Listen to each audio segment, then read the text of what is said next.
Bonjour mesdames et messieurs et bienvenue à votre bulletin de nouvelles hebdomadaire Info Témis du 20 juin 2023. Ici Lorraine McLean, votre lectrice pour aujourd'hui.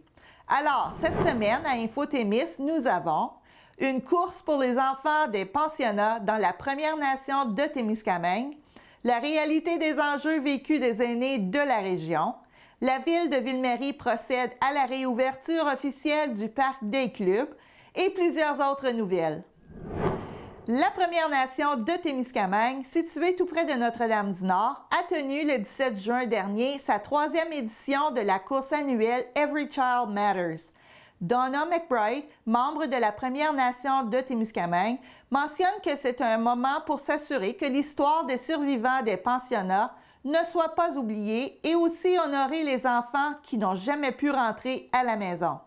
La course annuelle a été créée en 2021 par Lindsay et Tara Dantouz à la suite de milliers de tombes anonymes qui ont été découvertes avec des enfants autochtones. Cette année, plus de 120 personnes ont participé à la course. Tous étaient invités à s'inscrire, y compris les personnes en fauteuil roulant et ceux qui souhaitaient profiter de la belle température pour apporter leur bébé en poussette. La police était sur place pour assurer une circulation sécurisée. 3 circuits étaient proposés aux coureurs et aux marcheurs de tout âge, soit le 2 km, le 5 km et le 10 km pour les plus courageux. Un montant de 5 000 $ a été amassé pour permettre d'offrir des activités aux aînés du centre d'hébergement de longue durée de la communauté Anishinaabe. L'Assemblée générale annuelle de la Table régionale de concertation des personnes âgées de l'Abitibi-Témiscamingue s'est tenue le 8 juin dernier à l'Audacieux. Parmi les nombreux sujets abordés, il a été question de la réalité des enjeux vécus des aînés de la région, les enjeux prioritaires au Témiscamingue, tout comme dans le reste de la région, sont de former les aides à domicile, faciliter l'accès au logement social, réduire la pauvreté, offrir un transport en commun ou une option alternative pour les aînés en milieu rural, inciter les personnes aînées à demeurer actives et leur offrir d'acquérir les connaissances nécessaires pour utiliser Internet. De nombreux changements ont eu lieu au cours de la dernière année. Entre autres, le nombre de lits par chambre en CHSLD a été augmenté et des caméras ont été installées dans les maisons pour aînés. Des entrevues et des chroniques à la radio ont été réalisées et des demandes de subventions ont été faites au programme Amis des aînés du Québec ainsi qu'au programme Nouveau Horizon pour les aînés. Mais qu'est-il prévu pour la prochaine année?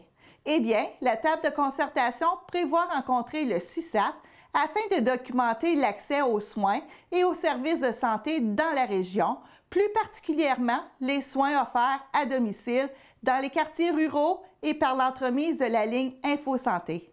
Afin de se faire connaître davantage, ainsi que ses services, la table de concertation prévoit publier des communiqués de presse, participer à des entrevues et faire connaître la Journée internationale des personnes âgées et également faire la promotion du prix Hommage. Samedi dernier, la ville de Ville-Marie a procédé à la réouverture officielle du parc des clubs qui était fermé depuis l'automne 2021 pour des raisons de sécurité. Après plus d'1 an de réaménagement, le parc des clubs est de nouveau accessible à la population. La nouvelle monture du parc se veut intergénérationnelle. Il dispose d'une partie avec des nouveaux modules de jeux pour enfants et d'une autre partie avec 2 surfaces de jeux visant particulièrement les aînés. Le parc a également été aménagé pour accueillir les personnes à mobilité réduite avec 2 tables qui offrent une place chacune pour fauteuil roulant. Un siège de balançoire est installé. Des entrées à roll-le-sol au terrain de pétanque permettront aux personnes à mobilité réduite de jouer elles aussi. Manon Gauthier, directrice des loisirs, des sports et des espaces verts, explique que lors de nos consultations publiques menées à l'automne 2019, les aînés nous mentionnaient qu'ils ne se sentaient pas en sécurité au parc des aînés. Isolé, sans eau potable et salle de toilette, ce parc n'était finalement pas très adapté pour cette clientèle. C'est pourquoi nous avons accepté l'offre d'activités du Parc des clubs afin d'offrir aux aînés un lieu très fréquenté par toute la population avec des jeux et des commodités qu'ils nous avaient alors demandées. Daniel Bernard, député de Rouyn-Noranda-Témiscamingue, déclare qu'un parc est un lieu de rencontre, de divertissement et d'échange pour les jeunes, les familles et les personnes aînées. La concrétisation de cette première phase du Parc des clubs contribuera à la qualité de vie de toute la population, non seulement celle de Ville-Marie, mais également celle de l'ensemble du Témiscamingue. La population souhaitait alors le plus d'éléments représentant la nature à l'égard des jeux pour enfants. C'est pourquoi les couleurs de brun, gris et vert ont été choisies. Martin Lefebvre, maire de Ville-Marie, mentionne que la réfection de ce parc s'inscrit dans notre vision de la ville afin de favoriser la qualité de vie de tous. L'offre de jeux libres permet de bouger indépendamment de l'âge ou de la provenance comme milieu d'origine. Le réaménagement de ce parc était un projet de 750 000 $. Ce projet d'envergure a été rendu possible grâce aux appuis financiers suivants. 150 000 $ du gouvernement du Québec dans le cadre de l'aide à des projets locaux de vitalisation du Fonds Région et de Ruralité et du Programme d'infrastructure Municipalité Amis des aînés, 30 000 $ de la MRC du Témiscamingue, provenant du volet soutien à la compétence de développement local et régional du Fonds Région et Ruralité, 25 000 $ de la Caisse des Jardins du Témiscamingue, 10 000 $ de Loisirs et Sports Abitibi-Témiscamingue et 5 000 $ de l'ex-députée Émilise Lessard-Terrien. Notons que la Ville de Ville-Marie a pour sa part investi 530 000 $ dans le projet. Les pains Lacroix de Nord-Métal sont de retour sur les tablettes. Au début de la semaine passée, les propriétaires de la boulangerie Lacroix Nord-Métal ont pu accéder à leur installation pour reprendre la production après une dizaine de jours en état d'alerte en raison des feux de forêt. Sandrine Lacroix, propriétaire et directrice générale adjointe, affirme que l'entreprise a subi plusieurs pertes car il y a des ventes qui n'ont pas été faites en juin. C'est une période de vente des plus achalandées de l'année. Madame Lacroix révèle qu'il y a eu un gros manque d'informations. Elle déplore le fait que certains commerçants ont pu rester ouverts d'une certaine façon parce qu'il y avait des pompiers dans leur équipe, alors que ce n'était pas le cas pour son entreprise. Selon elle, le pain, c'est un commerce essentiel. En date du 16 juin, le feu de forêt près de Nord-Métal est contenu, mais il n'est pas éteint. La crise du logement affecte le cégep de l'Abitibi-Témiscamingue plus que jamais. Le cégep de l'Abitibi-Témiscamingue affirme qu'entre 80 et 100 étudiants sont toujours à la recherche d'un logement abordable à Rouyn-Noranda. Parmi eux, on compte plusieurs étudiants internationaux qui doivent effectuer leurs recherches à distance. Sylvain Blais, le directeur général du cégep, mentionne que le prix des loyers est également un enjeu majeur. La construction de nombreuses résidences est en cours, mais les travaux ne seront pas complétés avant au moins 4 ans. Pour plusieurs élèves, la préoccupation de se trouver un logement affecte leur concentration pendant les cours.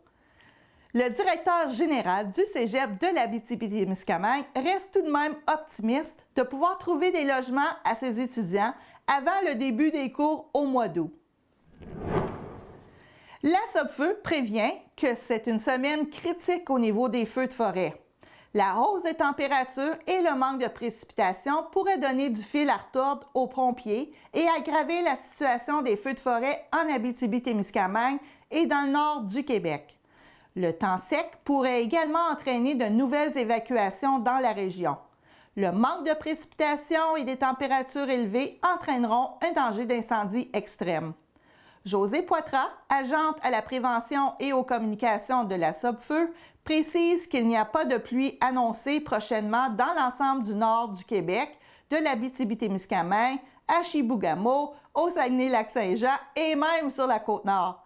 Elle affirme également qu'avec un degré de sécheresse important, les feux vont reprendre de la vigueur, même ceux qui étaient contenus. Katia Petit, sous-ministre associé à la sécurité civile, mentionne que les citoyens qui sont dans des régions touchées ou les plus à risque doivent se tenir prêts dans le courant de la semaine à évacuer avec de courts préavis. Elle a aussi rapporté que des consignes pour se préparer à évacuer les domiciles peuvent être consultées sur le site du gouvernement du Québec. Des pompiers en provenance des États-Unis, du Portugal, de l'Espagne et de la France, ainsi que des militaires canadiens, sont toujours présents sur le terrain pour combattre les feux.